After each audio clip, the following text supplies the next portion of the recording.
não sentia nada. De repente, uma dor na barriga, pronto.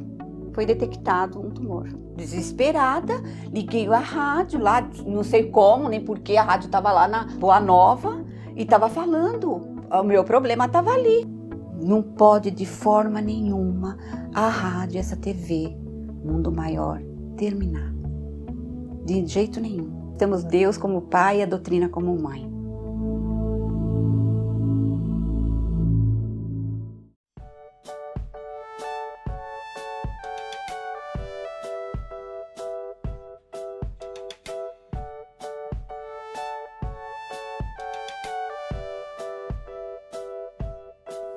Estamos aqui falando a respeito da influência que os espíritos podem exercer, como nos diz aqui o Dr. Inácio, em quase todos os segmentos da sociedade, e o espiritismo também não escapa a essa influência.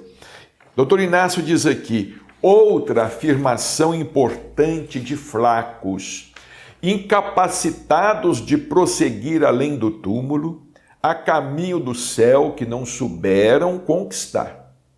Os filhos do desespero organizam-se em vastas colônias de ódio e miséria moral, disputando entre si a dominação da terra.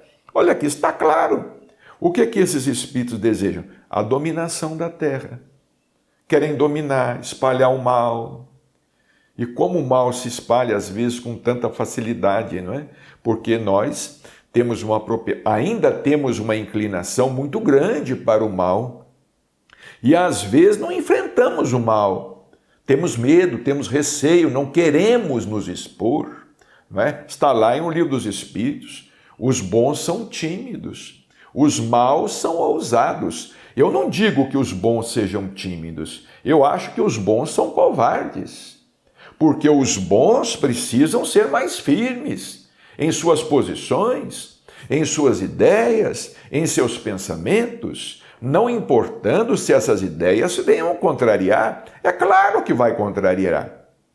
Quando você contraria interesses, você vai suscitar muitos inimigos, muitos adversários. Se você contraria interesses pessoais. Dr. Inácio diz aqui, vejamos a situação espiritual do Brasil, onde os filhos do desespero, que atualmente se encontram encarnados, sequer pensam na existência de Deus e agem como não tivessem que vir a prestar contas à lei. Colocam-se acima de tudo e de todos e, sob forte hipnose, são comparsas do crime organizado, que no Brasil se apresenta também disfarçado de partidos políticos. Então, o doutor Inácio aqui faz um link com a realidade que nós estamos vivendo aqui, atualmente no Brasil. Há uma onda de ceticismo percorrendo o país, de ponta a ponta, da qual somente os que perseverarem até o fim haverão de ser salvos, ou seja, escaparão de sua influência funesta e arrasadora. A verdade é que o Brasil, esse gigante, que concentra a esperança de vir ser a pátria do Evangelho, agoniza, quase ferido de morte pelos seus próprios filhos. Vejamos o que está acontecendo no Brasil, todos os segmentos, né? Como o Brasil está numa situação difícil, não é? Os espíritos trabalham para isso. Trabalham em todos os lugares, em todos os países, não é? E eles trabalham sobre aqueles que estão no poder, que fazem as leis, que fazem cumprir as leis ou descumprir as leis. A afirmação que fracos fazem em seguida, diz o Dr. Inácio, é estarrecedora.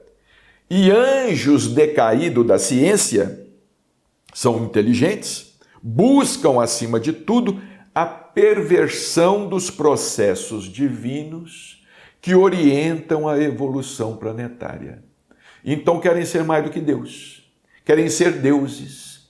Na verdade, eles se colocam acima do bem e do mal. São anjos decaídos da ciência, que estão buscando, acima de tudo, a perversão dos processos divinos que orientam a evolução planetária. Aí Dr. Inácio interpreta: representam eles a figura do demônio ou do anjo do mal que se atreve a colocar em oposição ao Criador. A sua ousadia é tanta e tão inconsequente e tão insana que desejam perverter a lei divina. Organizam-se eles no mundo todo em falanges imensas e principalmente através da política e da religião. Agridem os homens, espíritos encarnados que com extrema dificuldade estão lutando para saírem do lugar comum. Então eles tentam bloquear o progresso, para que a Terra continue nessa situação de primitivismo. Porque olha aí tanto primitivismo na Terra. A guerra, não era mais para existir guerra. Droga, não era mais para existir droga. Fanatismo religioso, terrorismo, não é? Tantos e tantos problemas com essa evolução tecnológica toda, não é? Parece que nós estamos vivendo num mundo assim, em que ainda a presença da Idade Média é marcante, embora essa evolução tecnológica toda. Aí Dr. Inácio considera o Espiritismo, evidentemente, não haveria de ser poupado desse ataque das trevas que lhe é movido pelos seus pseudo-profitentes, que estão ocupando o poder a partir de um simples centro espírita. Às vezes, a partir de um centro espírita, tem aquele que se julga dono do centro espírita e escandaliza as pessoas com a sua conduta, com a orientação que dá ao centro espírita. Não é? Hoje está muito comum nos centros espíritas promoverem reuniões de cura, aquela coisa toda, buscando multidão, e de repente começa-se a cobrar, não é? Não se evangeliza, não se doutrina, não se ensina, não se estuda, o Espiritismo saindo de sua finalidade.